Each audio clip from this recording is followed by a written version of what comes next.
데살로니가 전서 1장 1절로 4절 다 같이 합독하겠습니다. 시작. 바울과 실로아노와 디모데는 하나님 아버지와 주 예수 그리스도 안에 있는 데살로니가인의 교회에 편지하노니 은혜와 평강이 너희에게 있을지어다. 우리가 너희 모두로 말미암아 항상 하나님께 감사하며 기도할 때에 너희를 기억함은 너희의 믿음의 역사와 사랑의 수고와 우리 주 예수 그리스도에 대한 소망의 인내를 우리 하나님 아버지 앞에서 끊임없이 기억하매니 하나님의 사랑하심을 받은 형제들아 너희를 택하심을 아노라. 아멘. 데살로니가서는 바울이 데살로니가 교회에 보낸 서신이죠. 데살로니가는 마게도냐의 큰 도시로 정치, 문화, 상업의 중심지였습니다. 그곳에 데살로니가 교회가 세워진 거예요. 데살로니가 교회가 세워진 그 배경을 좀 우리가 살펴보면 바울은 예수님을 만난 후에 한 번도 뒤돌아보지 아니하고 그 복음의 길을 달려갔습니다.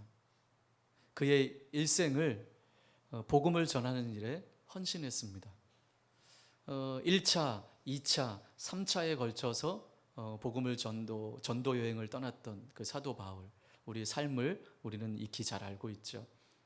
바울은 아시아의 여러 곳에서 복음을 전할 계획을 세웠는데 그 계획을 추진하던 중에 마게도냐 사람 하나가 이렇게 손짓을 하면서 마게도냐로 건너와서 우리를 도우라 라고 하는 환상을 보게 됐어요. 바울은 이 환상이 하나님께서 부르심인 줄 알고 그 하나님의 부르심에 순종하게 되었던 거예요. 그래서 오늘 마게도냐 지방의 첫 성인 빌립보 성에 빌립보 지역에 들어가게 되었습니다. 그런데 그곳에서의 복음을 전하는 일이 그렇게 녹록하지가 않았습니다. 우리가 잘 알고 있는 사건 하나 있죠. 바울과 실라가 그곳에서 복음을 전하는데 한 귀신 들린 소녀가 있는 거예요. 그래서 그 귀신 들린 소녀를 고쳐주었어요. 그랬더니 어떤 일이 일어났습니까? 그 귀신 들린 소녀를 통해서 점을 치던 그 주인이 이 바울과 실라를 고발해버린 거예요. 왜냐? 돈이 되던 것이 돈이 안 되니까 바울과 실라를 고발했어요. 바울과 실라는 옥에 갇혔어요. 매를 맞았어요. 그럼에도 어떻게 했습니까? 바울과 실라는 그 옥중에서 하나님을 찬양하며 기도했습니다. 그럴 때 하나님의 능력으로 옥문이 열리고 바울과 실라는 피할 수 있었습니다. 자, 그런데 오늘 그 옥문이 열리고 피해서 온 곳이 어디냐? 데살로니가예요. 그래서 바울을 또 실라는 그곳에서 복음을 전하며 교회를 세웠던 것이죠. 여기서 바울은 몇 명의 신실한 유대인들과 또 많은 개종한 이방인들과 함께 교회를 세웠어요. 그때의 많은 이들이 바울과 실라를 함께 따랐습니다. 그런데 거기에는 강경파 유대인들이 이런 바울과 실라를 시기하고 또 불량배들을 모아서 온 성을 소동케 하는 거예요. 그래서 바울을 찾아서 끌어내려고 바울을 막 찾는데 바울이 안 보이는 거예요. 근데 야손이라는 집에 바울이 숨었을 것 같다. 그래서 야손의 집에 갔더니 바울이 또 안 보이는 거예요. 없어요. 화가 난 이들이, 이 강경파 유대인들이 야손과 그의 형제들을 끌어 잡아가는 거예요. 그 밤에 이 형제들이 바울과 실라를 피신시킵니다. 그래서 그들은 베레아로 도망하고 또 그 베레아에서 실라와 디모데를 두고 바울은 아덴이라는 곳, 아테네, 그리스 아테네, 아덴이라는 지역으로 바울이 옮기게 되죠. 이처럼 데살로니가 교회는 그 빌립보 지방의 성에서 나왔던 그 바울과 실라가 데살로니가 지역에서 세운 교회인데, 오늘 이 데살로니가 교회에서 바울이 사역했던 그 사역 기간이 오래지 않았어요. 이 데살로니가 안에서도 많은 유대인들의 반대와 핍박이 있었던 거예요. 그러니 복음 전도자는요, 어딜 가든지 이러한 어려움들이 있는 거죠. 이제 그곳에서 반대와 핍박 때문에 또 데살로니가 교회를 떠나야만 했습니다. 데살로니가 기간에 머문 그 기간, 사도행전 17장 가서 보면요, 안식일이 3번 지났을 때, 그러니까 3번의 안식일에 회당에 가서 이 바울이 말씀을 같이 나누고 했던 기록들이 있어요. 그래서 이러한 사도행전 17장을 근거로 바울이 일행이 이 데살로니가에 약 3주 정도 머물렀을 것이다, 그렇게 추측을 하지만 어찌됐든 오랜 기간이 아니에요. 3주가 됐던 혹은 3개월이 됐든 간에 바울이 그 데살로니가 교회를 세우고 오랜 기간을 머물렀던 것이 아니에요. 박해와 반대를 피해서 또 떠나와야만 했던 곳이 데살로니가 교회예요. 그래서 바울에게 있어서 데살로니가 교회는 마치 여러분 이와 같아요. 아이를 낳은 어머니가 이 자녀를 젖을 계속 물리고 양육해야만 하는데, 아이를 낳은 어머니가 어떤 사정 때문에 아이의 젖도 물리지 못하고 이 아이를 떠나야만 했던 그런 사정과 같이 바울에게 있어서 데살로니가 교회는 바로 그런 교회였어요. 세우고 더 양육하고 더 이들을 견고하게 세웠어야만 했는데 3주 정도밖에 머물지 못했으니 바울에게 있어서 얼마나 안타까운 마음을 갖고 있었겠습니까? 자, 그런데 놀라운 것은 이 아이가 잘 자랐다라는 거예요. 어미가 젖도 제대로 물리지 못했는데 이 아이가 잘 자랐다. 여러분, 아주 짧은 기간이었지만 데살로니가 교회는 바른 복음 위에 건강하게 자랐다라는 것입니다. 교회를 세우고 긴 시간 양육하지 못했기에 바울에게 이 데살로니가 교회는 참 애틋한 마음이 있었습니다. 그런 마음을 안고 살고 있는 중에, 지내고 있는 중에 디모데를 통해서 데살로니가 교회 성도들 그 교회의 소식을 듣게 된 거예요. 어떤 소식입니까? 데살로니가 교회 성도들이 신앙생활을 잘 하고 있다라는 소식을 들었어요. 바울의 마음이 녹아지는 거예요. 안도가 되는 거죠. 바울이 전한 복음의 씨앗이 잘 심겨지고 그 성도들은 그 복음의 씨앗 안에서 잘 자라갔던 것이었어요. 바울이 전한 이 복음의 씨앗이 하나님의 은혜로 잘 전해졌다. 그래서 바울이 이 데살로니가 교회와 이 성도들을 더 격려하고 더 건강한 신앙관을 갖게 하기 위해서 데살로니가 전후서를 쓰게 된 거예요. 그 배경이 있는 거예요. 자, 오늘 이 데살로니가 전서도 여느 서신과 마찬가지로 인사말로 이 서신이 시작되고 있습니다. 편지니까. 자, 1절 시작. 바울과 실로아노와 디모데는 하나님 아버지와 주 예수 그리스도 안에 있는 데살로니가인의 교회에 편지하노니 은혜와 평강이 너희에게 있을지어다. 네. 바울과 또 누가요? 실로아노와 디모데. 여러분, 바울 서신을 이렇게 보면요, 바울 서신을 시작할 때 늘 사도 바울은 자신의 사도권에 대해서 이야기를 해요. 내가 사도가 된 것은 하나님의 은혜다, 하나님이 주신 것이다, 이렇게 변론을 하면서 인사를 하거든요. 왜냐하면 그 편지를 받는 수신자들이, 그 교회들이 바울의 사도권에 대해서 의심하는 자들이 있었거든요. 그런데 오늘 이 데살로니가서에서는 사도권에 대한 변론이 없어요. 그래서 다른 교회들보다는 그래도 건강한 교회가 아니었을까. 그러면서 바울은 자신 혼자 행한 것이 아니고 실루아노와 디모데가 함께 했음을 말하고 있어요. 여러분, 이 실루아노와 디모데는 바울의 좋은 동력자입니다. 이 실루아노는요, 누구냐 하면 신라예요. 신라의 로마식 이름이에요.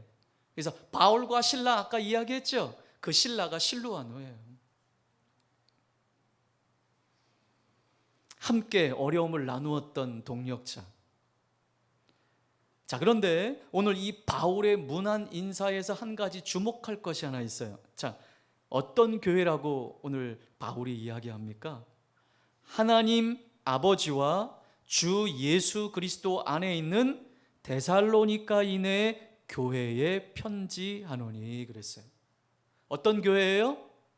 하나님 아버지와 주 예수 그리스도 안에 있는 데살로니가인의 교회다.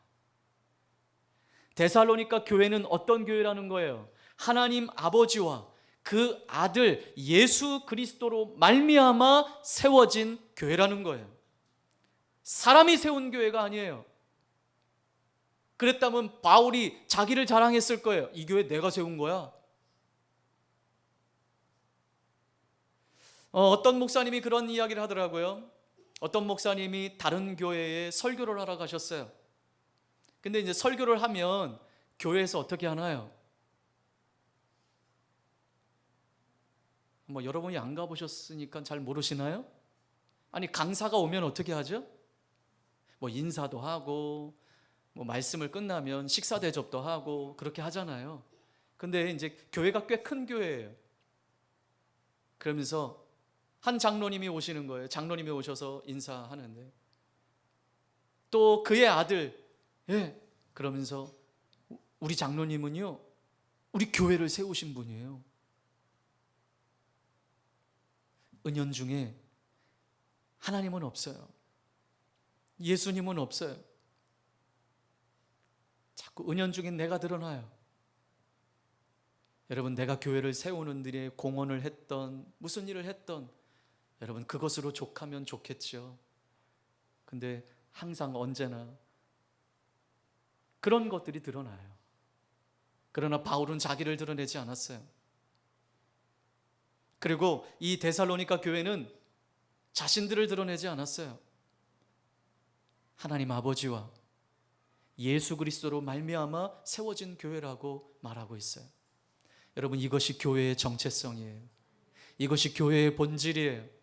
우리 교회는 목사가 세운 교회도 아니고, 장로가 세운 교회도 아니고, 권사가 주도하는 교회도 아니고, 성도가 주도하는 교회도 아닌 하나님이 주인이시고 예수 그리스도가 주인이신 그런 교회여야만 합니다.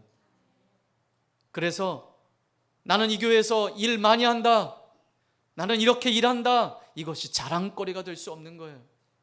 구원받은 은혜로 우리는 감사하며 살아갈 뿐이죠. 우리 교회가 그런 교회 되기를 바랍니다. 자, 이어서 언제나 그랬듯이 예수 그리스도 안에 있는 하나님의 백성을 향한 하나님의 사랑인 은혜와 평강을 언급하며 인사하고 있어요. 은혜와 평강이 있을지어다. 자, 그러면서 우리 2절 이하로 보면 먼저 이 수신자들을 향한 인사를 하는데, 그 인사를 한 바울이 오늘 이 서신의 본 내용을 시작하는데 어떠한 내용으로 이 서신이 시작되고 있습니까? 자, 2절 시작. 우리가 너희 모두로 말미암아 항상 하나님께 감사하며 기도할 때에 너희를 기억함은, 어떻게 시작합니까? 하나님께 감사하며 이 편지를 시작하고 있어요. 바울은 데살로니가 교회와 그 성도들을 생각할 때마다, 그 교회를 생각할 때마다 항상 하나님께 감사했대요. 그렇게 기도했대요. 여러분, 앞서 우리가 나누었듯이 마치 아이를 낳은 어머니가 아이에게 젖도 제대로 물리지 못하고 떠나야만 했듯이 사도 바울은 그 교회를 함께 세우고 그 교회를 깊이 양육하지 못하고 3주 정도 사역하고 떠나야만 했습니다. 그래서 데살로니가 교회에 있어서 이 바울의 마음은 참 애틋하고 미안한 마음이 있었던 거죠. 그런데 디모데를 통해서 들은 소식이 뭐예요? 바울이 떠난 후에도 믿음을 잃어버리지 아니하고 이 성도들이 잘 자랐다. 꿋꿋하게 신앙을 지켜갔다. 이 소식을 듣고 바울은 하나님께 감사하지 않을 수 없었어요. 남겨두고 온 데살로니가 교회는 어떻게 있을까? 우리 성도들은 잘 있을까? 늘 그런 마음, 그 애틋하고 염려하는 마음, 그 품은 마음, 안타까운 마음을 가지고 있었던 바울에게 이 소식은 너무나도 기쁜 소식이었어요. 그래서 그 데살로니가 교회를 생각할 때마다 감사하며 기도할 수밖에 없었어요. 여러분, 일반적으로 복음을 듣고 은혜를 받았다고 해서 계속해서 지속적으로 신앙생활을 잘 유지하는 일은 쉽지 않습니다. 여러분, 우리만 봐도 잘 알잖아요. 매번 엎었다 뒤집었다 하잖아요. 좀 나아지는 것 같은데 또 주저앉아 있는 성도들을 보잖아요. 여러분 못 느끼세요? 좀 뭔가 좀 가르치고 양육해 놓으면 좀 신앙생활 잘하는 것 같다가도 또 주저앉아 있고 또 저 밑바닥을 치고 있는 모습들을 보면서 여러분, 지속적으로 신앙생활을 잘한다라는 것이 그렇게 쉬운 일만은 아니에요. 그래서 올바른 이 신앙생활을 위해서 끊임없이 관심을 가지고 양육해야만 해요. 곁에서 누군가 붙들어지지 않으면 넘어질 수밖에 없어요. 그런데 사도 바울은 그들과 함께 하면서 같이 붙들어주고 같이 양육해주지 못했는데 데살로니가 교회와 성도들은 꿋꿋하게 그 신앙을 잘 지키고 있다는 소식을 들을 때 바울의 마음이 얼마나 기쁘겠어요. 여러분, 이게 사역자의 마음이라고 우리가 함께 나누잖아요. 여러분, 목회자의 마음은요, 성도들이 다른 거 없어요. 그저 어떤 상황이든 어떤 모습이든 한결같이 자기의 믿음의 자리를 잘 지키고 있는 모습을 보는 게 목회자의 마음이에요. 가장 기쁜 마음이에요. 안 먹어도 배불러요. 사도 바울이 얼마나 힘이 됐겠어요. 그래서 이 데살로니가 교회를 성도들을 생각할 때마다 항상 하나님께 감사하고 기도했다라는 거예요. 네. 바울은 교회를 세우고 3주밖에 있지 못했어요. 반대와 핍박으로 야반 도주하듯이 떠나왔던 곳이에요. 그런데 건강한 믿음 가운데 성장했다라는 이 소식은 너무나도 감사한 소식이었습니다. 자, 그렇다면 데살로니가 교회는 어떤 교회였을까요? 어떻게 이렇게 꿋꿋하게 이 믿음의 신앙들을 지키면서 성장할 수 있었을까요? 자, 3절 시작. 너희의 믿음의 역사와 사랑의 수고와 우리 주 예수 그리스도에 대한 소망의 인내를 우리 하나님 아버지 앞에서 끊임없이 기억하미니. 여러분, 기독교의 3요소, 신앙의 3가지 면이 오늘 이 짧은 한 절에 다 나와요. 그 3가지가 뭘까요? 믿음, 소망, 사랑이에요. 우리 고린도전서 13장에 믿음, 소망, 사랑 중에 사랑이 제일이다라고 나오는데, 여러분, 이 믿음, 소망, 사랑이 본절에 나와요. 교회는요, 이 3가지를 통해서 온전해지는 거예요. 근데 데살로니가 교회는요, 이 3가지가 함께 맞물려 톱니바퀴처럼 돌아갔던 교회가 바로 데살로니가 교회였습니다. 자, 첫 번째, 믿음의 역사가 있던 교회였어요. 믿음의 역사. 이 믿음의 역사라는 말은요, 그들의 모든 행위가 믿음으로부터 나온 행위라는 거예요. 믿음으로 나타난 행위들, 그리고 믿음으로 인해서 그들의 변화된 삶을 통해서 그들은 성장했다라는 거예요. 믿음을 통해서 삶이 변했다. 데살로니가 교회는 살아있는 교회였습니다. 그 성도들의 신앙은 살아있는 신앙이었습니다. 왜냐하면 그들의 신앙은 믿음의 역사가 있었기 때문입니다. 여러분, 진짜 믿음은 우리의 삶에 영향을 주는 거예요. 제가 늘 이야기하지만 우리의 신앙은 말을 통해서 증명되는 게 아니에요. 우리의 신앙은 내가 어떻게 살아가느냐로 증명되는 거예요. 믿음이 있다. 나는 교회에 충성한다. 나는 하나님을 신뢰한다, 믿는다 라고 하면서 여러분, 우리가 살아가고 있는 삶의 태도와 삶의 모습을 보면 그 사람이 진짜 어떤 사람인지가 나타나는 거죠. 근데 데살로니가 교회와 성도들은 진짜 믿음이었어요. 삶에 영향을 주는 믿음이었어요. 두 번째, 어떤 교회였습니까? 사랑의 수고가 있는 교회였어요. 사랑의 수고. 사랑으로 말미암은 수고라고 할 수 있죠. 아들 예수를 우리를 위해서 십자가에 달려 죽이시고 살리신 그 하나님의 사랑을 깨닫고 그 사랑으로 살아냈다라는 거예요. 내 힘을 자랑하고 내 의를 자랑하고 내 자랑으로 하는 것은 오래가지 못합니다. 주의 사랑을 아는 자만이 그 사랑으로 행할 수 있는 것이에요. 우리 안에 있는 이 믿음은 바로 이 사랑과 더불어 세워지게 되는 것입니다. 데살로니가 교회는 이 믿음과 사랑이 함께 갔던 것이죠. 교회 공동체는 이 사랑의 수고가 있어야 돼요. 모두가 다 사랑의 수고가 있어야 돼요. 믿음이 어린 사람이 계속해서 교회 공동체 안에 붙어 있기 위해서는 누군가의 사랑의 수고가 필요해요. 계속 연락해주고 관심을 가져주고, 이 사랑의 수고가 없다면 믿음이 연약한 사람은 그 교회 공동체에 붙어 있을 수가 없어요. 여러분, 많은 사람이 어렸을 때는 신앙생활을 합니다. 초등학교 때, 중학교 때, 고등학교 때까지는 그래도 교회에 붙어 있어요. 그런데 사랑의 수고로 함께 하지 않는다면, 가족 공동체와 교회 공동체가 사랑의 수고로 함께 하지 않는다면, 이제 고등학교 졸업하면요, 대학교 들어가면 교회 떠나요.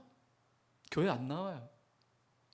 왜? 그 안에 믿음도 없고, 그 안에 하나님을 향한 마음도 없고, 또 그렇게 교회 공동체와 가족 공동체 안에서 경험했던 사랑의 수고의 경험도 없기에 교회 떠나는 거예요. 지속적으로 공동체 안에서 관심을 갖고 사랑의 수고가 있어야 하는 거예요. 목자들만 성도들에게 안 나오면 연락하고 문자도 보내주고 하는 게 아니라 성도 여럿이 다 이와 같은 사랑의 수고가 있어야 가족 공동체로 그 교회 안에 붙어 있는 거예요. 여러분, 누군가 교회에서 보이지 않을 때 여러분은 한번 카톡 한번 보내보셨습니까? 문자 하나 보내보시고 전화 한번 해보셨습니까? 에휴, 나 살기도 바쁜데 누구한테 카톡하고 문자 하나요? 나도 요즘 힘들어요. 여러분은 힘들고 바빠도 여러분은 할 건 다 하잖아요. 놀러 갈 거 다 놀러 가고, 돈 쓸 거 다 돈 쓰고 하잖아요. 아무리 힘들고 어려워도 나를 위해서는, 내 가정을 위해서는. 여러분, 그러한 수고를 하나님이 붙여준 형제 자매를 위해서 하라는 거예요. 그것이 사랑의 수고라는 거예요. 데살로니가 교회는 그 사랑의 수고가 있었던 교회라는 거예요. 세 번째, 데살로니가 교회는 어떤 교회였습니까? 소망의 인내가 있는 교회였어요. 데살로니가 교회는 반대와 핍박과 박해 속에서도 주님을 향한 소망을 품고 현재의 삶을 인내하는 교회였어요. 아유, 나 힘들다. 이제 그만둬야 되겠다. 이게 아니에요.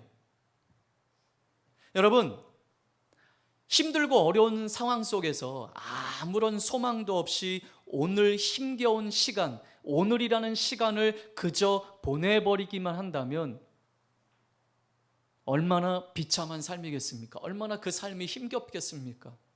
그러나 여러분, 성도라고 하는 사람은, 하나님의 사람은 현재의 고난을 그냥 참고 버티는 것이 아니에요. 힘들다. 그래도 뭐 좋은 날 오겠지. 그렇게 참고 견디는 것이 아니에요. 우리에게는 소망을 바라보며 참고 인내하는 거예요. 예수 그리스도로 말미암아 주어질 그 소망의 날을 바라보면서 오늘을 넉넉히 이기는 거예요. 힘들고 어려운 이 삶을 그냥 짜증내고 불평하고 불만함으로 보내는 시간들이 아니에요. 예수 그리스도로 말미암아 오시는 그 소망을 바라보며 인내하며 살아가는 것이죠. 여러분, 우리 야고보서를 묵상할 때 같이 나누었잖아요. 인내하는 삶에 대해서. 미래의 소망을 품고 오늘을 이겨내는 삶, 이것이 성도의 삶이에요. 데살로니가 교회는 바로 그런 교회였습니다.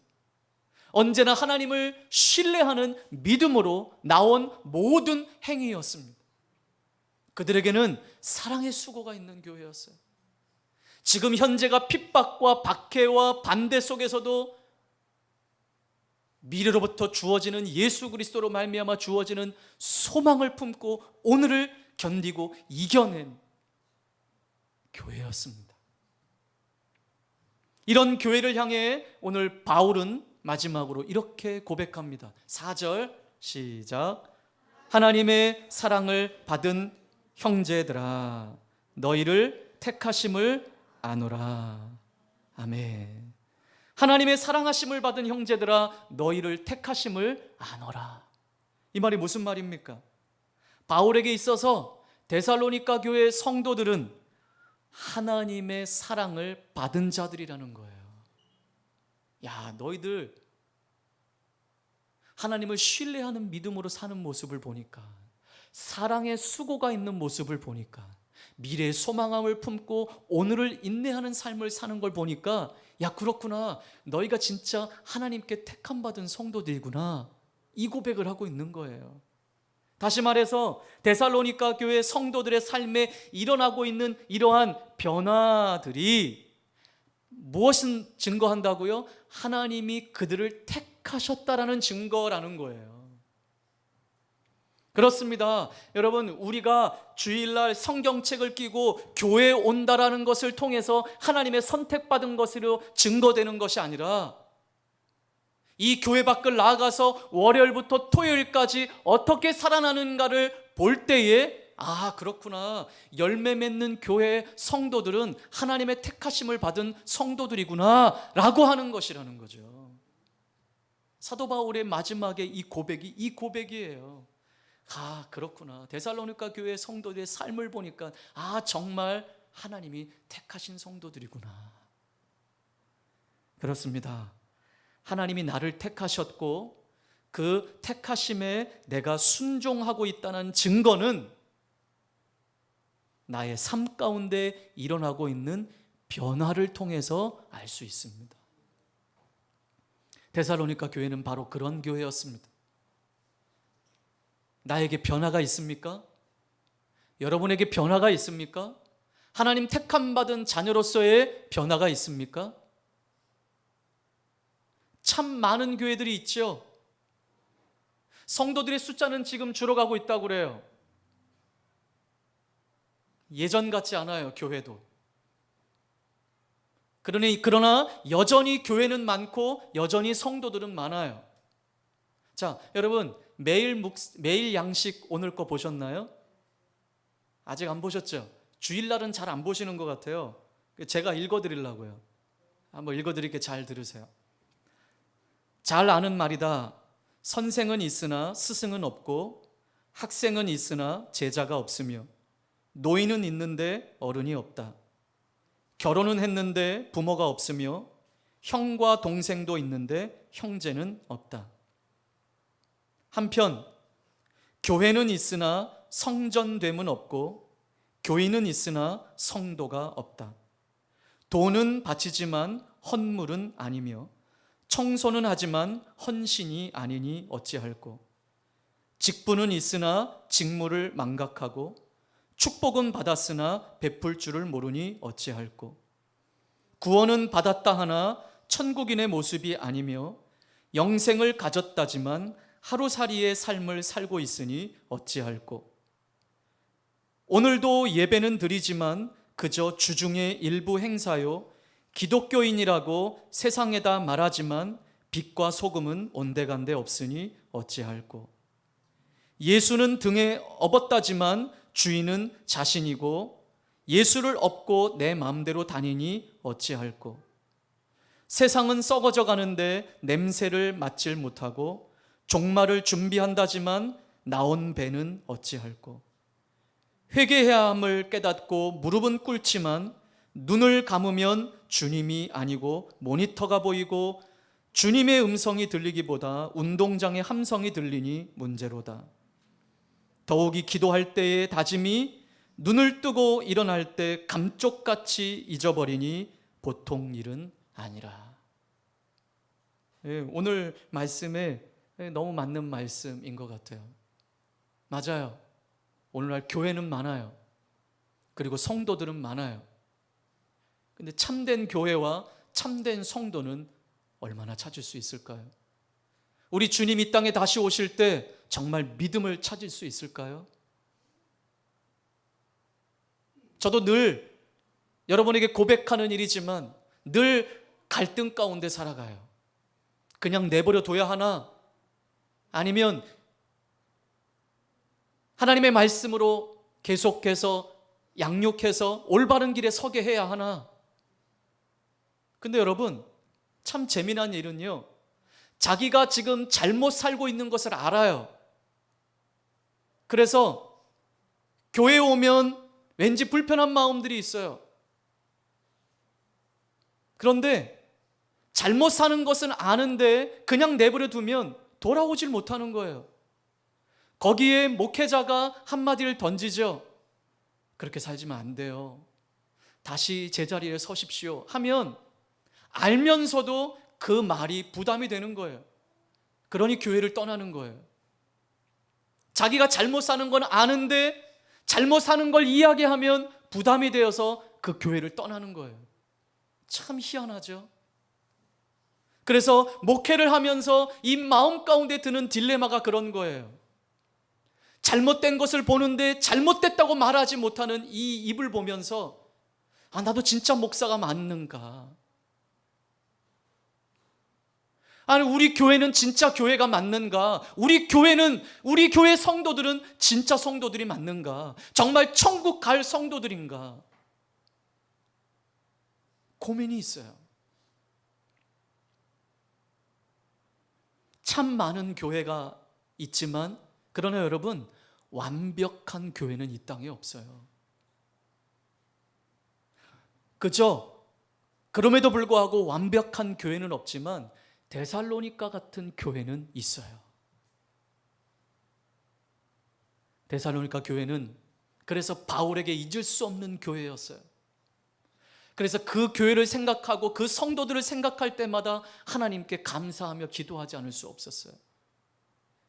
반대와 핍박 속에서도 믿음의 역사와 사랑의 수고와 예수 그리스도 안에서 품는 이 소망을 품고 인내하는 이 삶, 그렇게 살아낸 교회와 성도가 바로 데살로니가 교회와 성도들이었습니다. 여러분, 이런 교회가 되고 싶습니다. 이런 성도가 있는 우리 교회가 되고 싶습니다. 여러분, 말씀을 듣는 것으로는 살아낼 수 없어요. 들었다면 철저하게 우리 믿음의 선배들과 같이 싸워 이겨야 되는 거예요. 믿음으로 살아내야 되는 거예요. 여러분, 앞으로 점점점 더 우리의 삶은 바쁘고 분주할 거예요. 그리고 신앙생활하기 어려운 때일 거예요. 그렇지만 이때에 우리는 이 데살로니가 교회를 묵상하면서 우리는 어떤 교회와 어떤 성도가 되어야 될까? 어떤 교회가 온전한 교회며 어떤 성도가 온전한 성도일까? 이 한 주간 다시 한번 이 말씀을 묵상하며 여러분 자신에게 말씀하시고 하나님의 은혜 안에 살아내시기를 주님의 이름으로 축복합니다. 우리 말씀을 통해 같이 기도하겠습니다.